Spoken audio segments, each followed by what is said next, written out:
तो Indian council act 1861 के अंदर हमारे पास गवर्नर जनरल है। गवर्नर जनरल के अंदर हमारे उसके जो एडवाइज़र्स हैं, ये सारे एडवाइज़र्स हैं, एडवाइस करेंगे कि इसके ऊपर लॉ बना दो, ऐसे लॉ बना दो, ऐसा। क्वेश्चन नहीं कर सकते आई गेस। ये जो मेंबर्स हैं, अब मैं बताता हूँ ना, कॉन्वर्सेशन समझ लो। टोटल कितने मेंबर्स होंगे? 12। Total maximum 12, minimum 6। इसके दरमियान गवर्नर जनरल की मर्जी है वो कितने रखना चाहते हैं। इनको हम कहते हैं क्या? Additional members. अच्छा, क्या कहते हैं इनको? एडिशनल, जो लेजिस्लेशन का काम कर रहे हैं वो एडिशनल मेंबर्स हैं। काम करना ना करना की अभी मैंने बात नहीं की, मैं आपको ये बता रहा हूँ। इंडियन लेजिस्लेटिव काउंसिल के अंदर गवर्नर जनरल की थी हमारी लेजिस्लेटिव काउंसिल। उस लेजिस्लेटिव काउंसिल में ये कहा गया कि मैक्सिमम 12, मिनिमम 6। और इन मेंबर्स को आप नाम दोगे क्या? Additional members. Why additional members? हमारे पास 2 तरह के मेंबर्स होंगे जिनको हम पढ़ेंगे। एक additional members, number 2 official members. Official members वो हैं जो सारे ब्रिटिशर्स होंगे और वो उधर से आ रहे होंगे, कहाँ से? यूके से। एडिशनल मेंबर्स वो होंगे जो कि इंडियन जो है आपके सब कॉन्टिनेंट से आ रहे होंगे। They will not be having powers, कोई पास नहीं होंगे उनके पास। तो ये इंडियंस को इन्होंने लेजिस्लेटिव काउंसिल में लिया था, हाँ, गवर्नर जनरल वाली में, और दूसरी में जो है मुनाग में उधर नहीं कोई भी, उधर भी लिया था, लेकिन उधर भी आगे पढ़ते हैं, वो आते हैं सब।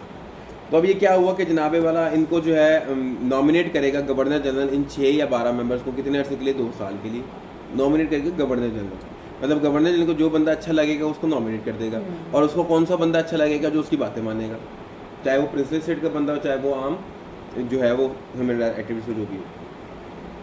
जो आपके बंगाल और मद्रास की जो प्रेसिडेंसी थी उनकी भी लेजिस्लेटिव काउंसिल को लिमिटेड पावर दी गई। उनके मेंबर थे 4 या 8।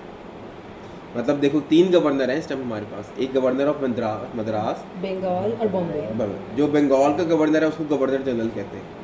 हाँ, क्योंकि उसको मेन बना दिया था, जैसे हमारा कैपिटल कहते हैं। ठीक हो गया। अब जो मद्रास और बम्बई के थे उनके 4 से 8 मेंबर थे, और बंगाल की मेंबर असेंबली के कितने मेंबर्स होंगे? 6 से 12, इनके 4 से 8। और ये नॉमिनेट करेगा गवर्नर जनरल, और उधर के गवर्नर्स। सर ये तीनों रूल कर रहे थे पूरे इंडिया में।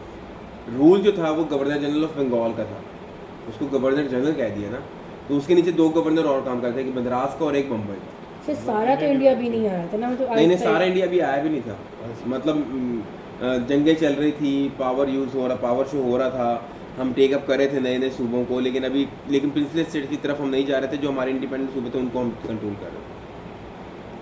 तो पासिंग ऑफ बिल्स की बात की गई कि पासिंग ऑफ बिल के ऊपर ये अपनी सिर्फ एसेंट देंगे, ये रिजेक्ट नहीं कर सकते बिल को। ये कहेंगे हाँ जो बिल पास हो रहा है जी हम राजी हैं, ठीक है। कोई पावर नहीं एडिशनल मेंबर के पास, कोई क्वेश्चन नहीं पूछ सकते, कोई एडवाइस नहीं दे सकते, कुछ नहीं। सुम्मुन बुकमुन उम्यून, ना देखना है, ना सुनना है, ना बोलना है, ये मेंबर्स, ठीक है।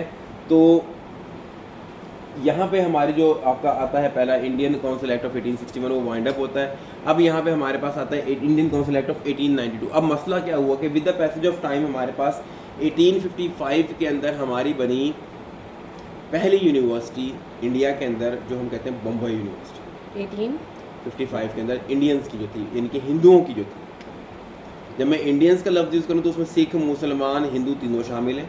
जब मैं हिंदू का यूज़ करूँ तो स्पेसिफिकली फिर हिंदू कास्ट होगी, ठीक है। उन्होंने अपनी पहली 1855 के अंदर बम्बई यूनिवर्सिटी बनाई, और अपना जो एवोल्यूशन था, एजुकेशनल सफ़र जो उन्होंने स्टार्ट करना था वो शुरू कर दिया। और मुसलमान अभी तक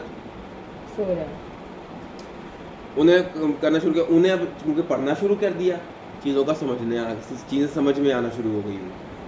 जब चीज़ें समझ में आना शुरू हुई तो अल्टीमेटली उनको ये रियलाइजेशन हुई कि we need a political party. ये रियलाइजेशन नो डाउट उनको करवाने वाला भी एक ब्रिटिशर्स था, एक चाल थी। लेकिन इसमें हुआ क्या कि आपका एक एक्ट पास किया गया, Pitt's India Act, I guess उसको हम कहते हैं, ठीक है। 1792 का है, 17 में तो नहीं है, हम 18 के अंदर है।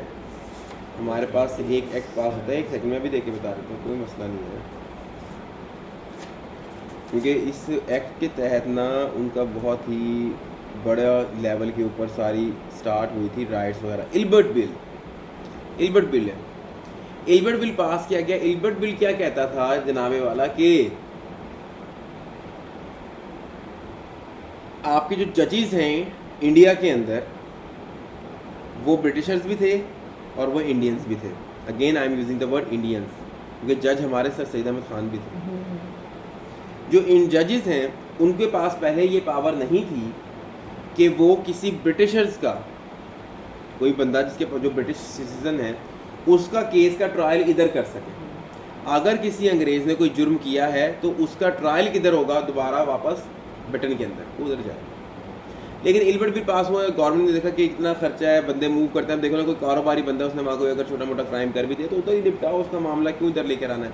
तो ने इल्बर्ट बिल पास किया कि अब से जो है British citizens are the subject of the Indian judiciary, कि आपके जो ब्रिटिशर्स हैं, गोरे हैं, वो इंडियन जुडिशरी के मातहत हैं, वहाँ पे ट्रायल उनका चल सकता है।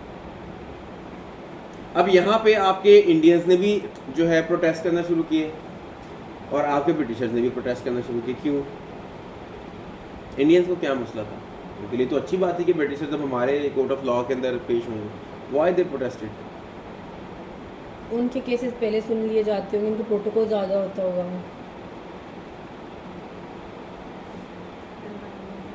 समन बुक में नहीं, सर वो अपने कुछ जजेस वगैरह बनाएंगे ना, कोई समझ उन्हें ये था कि देखो, अच्छी बात है कि ब्रिटिशर्स का ट्रायल हुआ करेगा कहाँ पे, इंडियन कोर्ट्स के अंदर, लेकिन मसला क्या है, उन्हें अपनी कोर्ट्स के ऊपर भरोसा नहीं। वो ये कहते थे कि ब्रिटिशर्स ने जुर्म किसके खिलाफ किया होगा, इंडियंस के खिलाफ, रेप में, मर्डर में, किसी भी इस तरह के केस के अंदर। अब जब वो जाएगा इंडियन अदालत के अंदर तो फेवर में जो ब्रिटिश, अगर ब्रिटिश जज है वो तो फेवर किसको देगा, ब्रिटिश को। इंडियन जज है वो भी किसको फेवर देगा, ब्रिटिश को। तो हमारे लिए तो इंसाफ ना रहा, तो उन्होंने इसलिए राइट शुरू की, दंगे फसाद प्रोटेस्ट शुरू किया। हम नहीं मानते भाई इस चीज़ को, हमें इंसाफ ही नहीं मिलेगा। What kind of behaviour is this? आपके ब्रिटिशर्स ने क्यों प्रोटेस्ट किया था?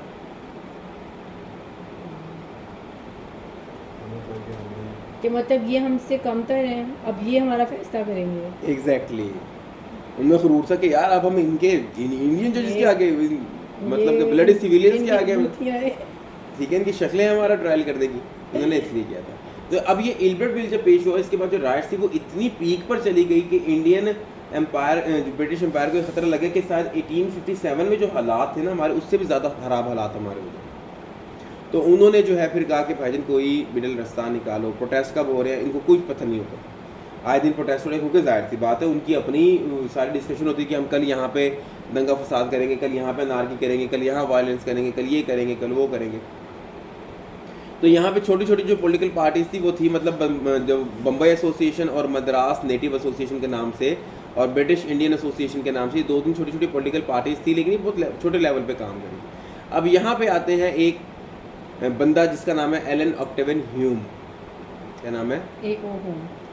Hume, Allan Octavian Hume.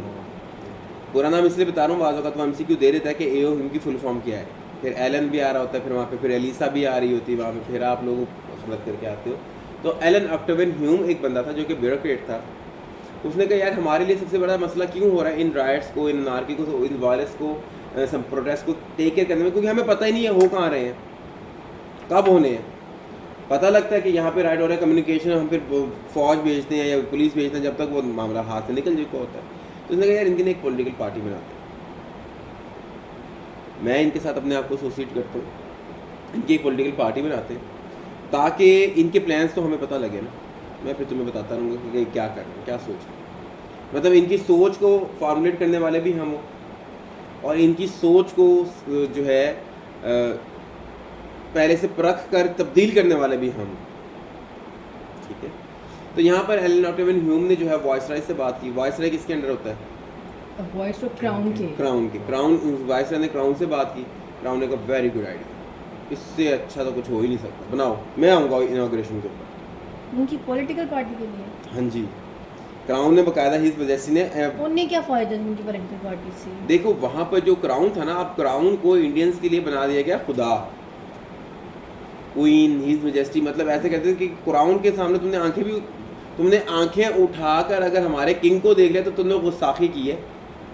Crown को ऐसा पेश किया जाता था वहाँ पे। तो अब जब क्राउन को इंडियंस को भी पता था कि ये सारे क्राउन की बात तो वायलेट करते ही नहीं है, तो इन्होंने कहा यार तुम मेजर जो पॉलिटिकल मेंबर्स थे वहाँ के, उनको बुलाया है, उन्होंने कहा यार देखो पॉलिटिकल पार्टी बनाओ, उसके बिना तुम्हारा कोई चारा नहीं। देखो हमारे इंडिया के मामला संभालते हैं, हमारी 2 पॉलिटिकल पार्टीज़ हैं, हम देखो हम किस तरह मैनेज कर रहे हैं चीज़ों को। तुम भी पॉलिटिकल पार्टी में हो।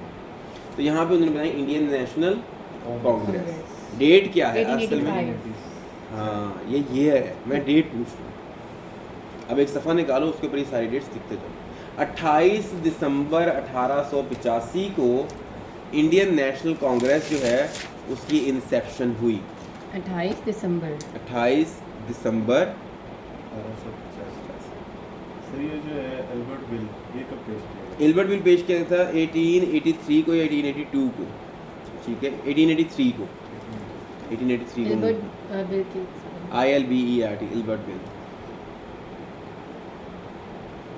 ठीक है 1883। तो अब यहाँ पे हिज मेजेस्टी ने जो है इजाज़त दी और अपने नए ख्वाहिशात लिखी कि जनाब वाला बहुत अच्छी बात है, आप जनाब वाला करें, ये करें वो करें। और मैं अप्रिशिएट करता हूँ इस पॉलिटिकल पार्टी को, पॉलिटिकल पार्टी बन गई। डेविड ह्यूम जो है उसकी बागडोर संभालने लगे, सारी बातें जो समझ आने लगी, और उन्हीं ने जो है फिर इस पॉलिटिकल पार्टी के प्लेटफॉर्म से ही एल्बर्ट बिल को भी मतलब एक कंप्रोमाइज़ जो है रीच हो गया था आपके इंडियंस और ब्रिटिशर्स के दरमियान, कि हमने अब एल्बर्ट बिल को चेंज कर दिया है और ठीक है। तो कंप्रोमाइज़ के बाद इंडियन नेशनल कांग्रेस बन गई और उधर से आपकी